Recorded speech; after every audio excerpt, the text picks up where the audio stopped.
నమస్తే, మీ senior journalist దేరంగల Krishnaiah. ABN కార్యాలయంపై దాడిని ఖండించిన BTech Ravi. పులివెందులకు చెందిన పులివెందుల నియోజకవర్గ తెలుగుదేశం ఇన్ఛార్జ్ మారెడ్డి రవీంద్రనాథ్ రెడ్డి హైదరాబాద్ నందు ఏబిఎన్ కార్యాలయానికి వెళ్ళాడు. అక్కడ దాడి జరిగిన సంఘటన దృశ్యం ఆయన చూశాడు. ఆ దాడి సంఘటన దృశ్యం పట్ల ఆయన ఆ దాడిని ఖండించాడు. ఇది పద్ధతి కాదు. సోషల్ మీడియా కావచ్చు, దినపత్రికలు కావచ్చు, ఆ తర్వాత ఇతర రకాలైన ఛానల్స్ కావచ్చు, వారి స్వతంత్రం బట్టి వారి నిజానిజాలను తేల్చడం బట్టి వార్తా కథనాలు ఇస్తూ ఉంటాయి. అది రాజకీయ నాయకులు జీర్ణించుకోలేని పరిస్థితుల్లో ఇటువంటి దుశ్చర్యలకు పాల్పడడం పద్ధతి కాదు అని బీటెక్ రవి సూచనాప్రాయంగా తెలిపినట్లు తెలుస్తూ ఉంది. ప్రస్తుతం ఏబిఎన్ ఆఫీసుపై దాడి జరగడానికి ప్రధాన కారణం ఆదివారం రోజు రాధాకృష్ణ గారు మావిగన్ రాజధాని అనే అంశం, ఆ తర్వాత ఇతర రకాలైన పరిస్థితులపై ఆయన ఒక కథనాన్ని ఇచ్చాడు. ఆ కథనం పట్ల జీర్ణించుకోలేని పరిస్థితి వైకాపా పార్టీ నాయకులది.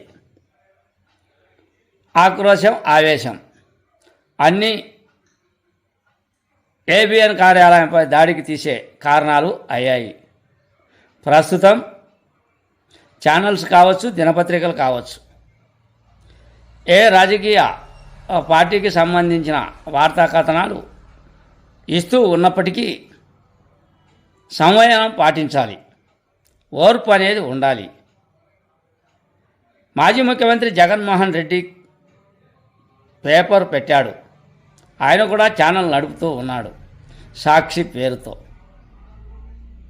ఆయనది కూడా ఒక కార్యాలయమే, ఆయనది కూడా ఒక దినపత్రిక కార్యాలయమే, ఆయనది కూడా ఒక ఛానల్ కార్యాలయమే. ఈ పరిస్థితి వారి నాయకులే, వైసీపీ నాయకులే ఎందుకు ఈ విధంగా దిగదార్చుకునే పరిస్థితి తెస్తూ ఉన్నారు? మీరు పత్రికలు పెట్టింది దేనికి? వాళ్ళు పత్రికలు పెట్టింది దేనికి? ఇంకా రకరకాల పత్రికలు, ఛానల్స్ దేనికి పెట్టారు? ప్రజాస్వామ్యం కోసం, ప్రజల కోసం, రాజకీయ నాయకుల సమస్యలను ఎద్దేవా చేసేదాని కోసం, ప్రజలకు మేలు చేసే కోసం, ప్రజల యొక్క సాధక బాధలు తెలిపేదాని కోసం. అది సాక్షి కావచ్చు, జ్యోతి ఏబిఎన్ కావచ్చు, ఆ తర్వాత ఈనాడు కావచ్చు, రకరకాల దినపత్రికలు కావచ్చు. ఇవి ఏర్పాటు చేసిందే ప్రజా సమస్యలను, ప్రజల యొక్క తీరును, ప్రజల యొక్క తీరు పట్ల అవగాహన కల్పించేందుకు, రాజకీయ నాయకుల చెడు అలవాట్లు కావచ్చు, చెడు పద్ధతులు కావచ్చు, చెడు రాజకీయ విన్యాసాలు కావచ్చు, వాటిని ఎండగట్టడమే దినపత్రికలు, ఛానల్స్ యొక్క ఉద్దేశం. ఇది సహజంగా జరుగుతూ ఉంటాయి. ఇక కార్యాలయాలపై వార్తలు రాశారని దాడులు చేస్తే ఇక ప్రతి కార్యాలయానికి భద్రత ఏర్పాటు చేసుకోవాల్సిన అవసరం భవిష్యత్తులో ఉంటుందా? జగన్మోహన్ రెడ్డి తాడేపల్లిలో ఆయన కార్యాలయానికి ఏ విధంగా కట్టుదిట్టత ఏర్పాటు చేశాడో, ఇనప కంచెలు వేశాడో, అంత అభద్రతా భావంతో ఆయన సీఎంగా ఉండి ఓడిపోయి అంత అభద్రతా భావంతో ఆయన పార్టీ కార్యాలయానికే ఇనప కంచెలు వేసి, ఇనప గడ్డీలు వేసి భద్రత చేకూర్చాడు.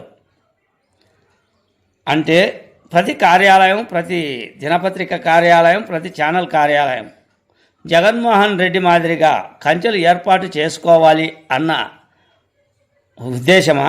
ఒక్కసారి ఆలోచించాల్సిన అవసరం ఎంతైనా ఉంది.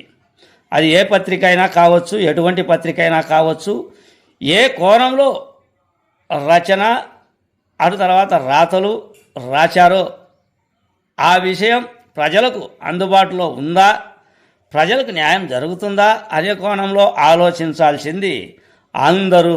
అది కూడా ఒక దినపత్రిక యజమాన్యం మరో యజమాన్యంపై దాడి చేయడం, ఇది చెప్పుకోవడానికి కూడా సిగ్గుచేటు అన్నదే ఓ సీనియర్ జర్నలిస్ట్గా నేను ఈ వీడియో చేయదలిచా. మీ సీనియర్ జర్నలిస్ట్ దేరంగల కృష్ణయ్య. నమస్తే. అన్యథా ఇది ఎవరిని తప్పులు పట్టడానికి ఎవరిని ఉద్దేశించి ఈ వీడియో చేయలేదు. తప్పులు ఉంటే క్షమించగలరు.